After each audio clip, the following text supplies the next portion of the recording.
ഉപമുഖ്യമന്ത്രി സ്ഥാനത്തിന് മുസ്ലിം ലീഗിന് അർഹതയുണ്ടെന്ന് പാണക്കാട് മുനവർ അലി തങ്ങൾ CH മുഹമ്മദ് കോയയും അബൂഖാദർ കുട്ടിനാഹയും ഉപമുഖ്യമന്ത്രിമാരായിട്ടുണ്ട്. ഇപ്പോൾ ഒന്നിനെക്കുറിച്ചും അവകാശവാദം ഉന്നയിക്കുന്നില്ല. ചർച്ചകൾ പുരോഗമിക്കുമ്പോൾ ഉപമുഖ്യമന്ത്രി സ്ഥാനം ആവശ്യപ്പെടുമോ എന്ന് പറയാനാവില്ലെന്നും മുനവർ അലി തങ്ങൾ പറഞ്ഞു. നേരത്തെ CH മുഹമ്മദ് കോയ സാഹിബ് ഉപമുഖ്യമന്ത്രിയായിട്ടുണ്ട്. അബൂഖാദർ കുട്ടിനാഹ സാഹിബ് ഉപമുഖ്യമന്ത്രിയായിട്ടുണ്ട്. ഇപ്പോൾ ഇനിയും അത് ഞങ്ങൾക്ക് അർഹതയുള്ളൊരു കാര്യമാണ്. പക്ഷേ അത് ക്ലെയിം ചെയ്ത് അത് നെഗോഷിയേറ്റ് ചെയ്യാൻ ഞങ്ങളില്ല എന്നുള്ളതാണ്. അല്ല, ആവശ്യം ഇപ്പോൾ നമ്മളത് ആവശ്യപ്പെടുന്നില്ല എന്നുള്ളതാണ് നേതാക്കൾ സൂചിപ്പിച്ചിട്ടുള്ളത്. അല്ല, ആ സമയത്തുള്ള ചർച്ചകളല്ലേ, അപ്പോൾ അത് കഴിഞ്ഞിട്ട് ആ സമയത്തുള്ള ചർച്ചകളിൽ ആ സമയത്ത് നോക്കാം.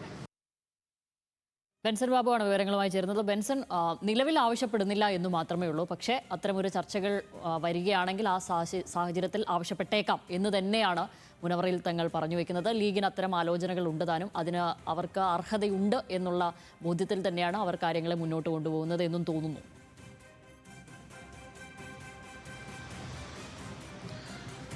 അതേ ശ്യാമിലി, നമുക്ക് ക്ഷമിക്കണം, മുനവറലി തങ്ങളുടെ വാക്കുകളിൽ നിന്ന് നമുക്ക് മനസ്സിലാക്കാൻ സാധിക്കുന്ന അത്തരത്തിലൊരു ചർച്ച, ഉപമുഖ്യമന്ത്രി സ്ഥാനവുമായി ബന്ധപ്പെട്ടൊരു ചർച്ച അദ്ദേഹം തുടങ്ങി വെക്കുന്നു എന്നുള്ളത് തന്നെയാണ്. നമ്മൾ ഈ തിരഞ്ഞെടുപ്പിന്റെ പ്രചാരണ ഘട്ടത്തിൽ നമ്മൾ കണ്ടതാണ്. ഏകദേശം ഒരു 2 ആഴ്ച മുമ്പാണ് സാദിഖ് അലി തങ്ങളും അതോടൊപ്പം തന്നെ PK കുഞ്ഞാലിക്കുട്ടിയും തങ്ങൾ ഇത്തരത്തിൽ UDF അധികാരത്തിലേറി കഴിഞ്ഞാൽ ഉപമുഖ്യമന്ത്രി സ്ഥാനം ചോദിക്കില്ല, യാതൊരു വിധത്തിലുള്ള പ്രശ്നങ്ങളും അല്ലെങ്കിൽ ഒരു പ്രതിസന്ധി തങ്ങൾ UDF-ൽ മുന്നണിയിൽ ഉണ്ടാക്കില്ല എന്ന് അവർ പറഞ്ഞിട്ടുണ്ടായിരുന്നു.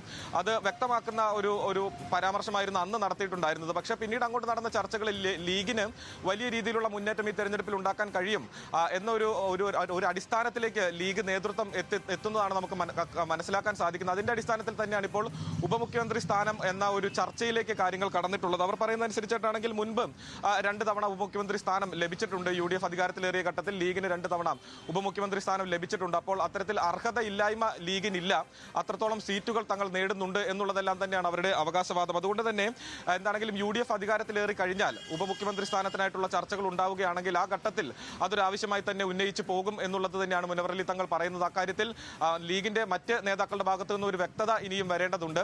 കാരണം മുൻപ് തന്നെ ഒരു 2 ആഴ്ച മുമ്പ് തന്നെ അത്തരത്തിൽ ഉപമുഖ്യമന്ത്രി സ്ഥാനം ആവശ്യപ്പെടില്ല എന്ന് PK കുഞ്ഞാലിക്കുട്ടിയും അതോടൊപ്പം തന്നെ സാദിഖ് അലി തങ്ങൾ വ്യക്തമാക്കിയതായിരുന്നു. അപ്പോൾ മുനവറലി തങ്ങൾ മുൻപോട്ട് വെച്ചിട്ടുള്ള ഈ ഒരു ചർച്ച അത് ഏത് നിലയിലായിരിക്കും മുൻപോട്ട് പോവുക എന്നുള്ളതിൽ ഒരു വ്യക്തത ഇനിയും വരേണ്ടതുണ്ട്.